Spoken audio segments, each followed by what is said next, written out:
На сцене Крымско-Татарского академического музыкально-драматического театра артисты исполняют песни. Концерт посвящен столетнему юбилею со дня рождения Ситумира Эмина, легендарного поэта и прозаика, добившегося признания в мире искусства.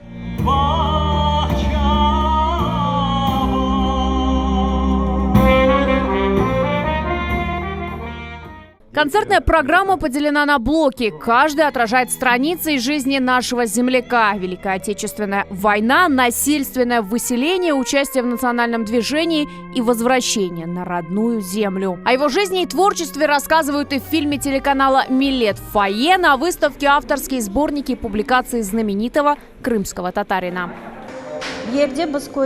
Мы видим, как много произведений тут представлено. Ситумир Эмин – это гордость нашего народа, великий человек.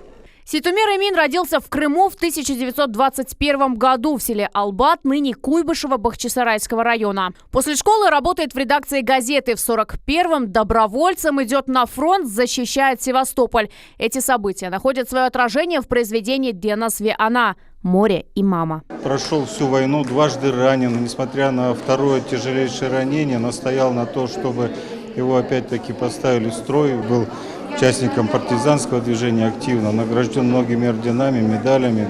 В 1944-м Ситумир Эмин оказывается в ссылке в Узбекистане. Активно борется за возвращение крымских татар на родину. В начале 70-х переезжает в город-герой Новороссийск. Там продолжает заниматься любимым делом – литературой.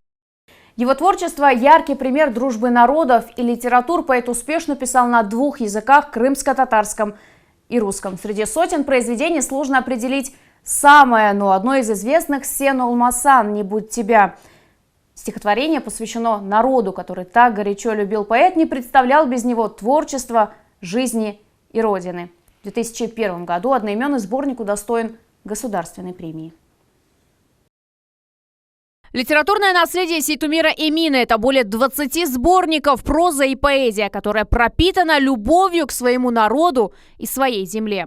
Очень важно, что, к примеру, наших деятелей общественных воспитывались и нынешнее поколение, потому что они не только писали на своем родном языке, они не только писали о любви к родине, но они также в сложные периоды для родины активно стояли на защиту его. Ситумир Эмин ушел из жизни 21 марта 2004 года, вдали от родины, в Новороссийске. Память о нем живет в наших сердцах и в строчках его произведений. Эльмас Аблакимова и Азиз Немитулаев, телеканал «Милет».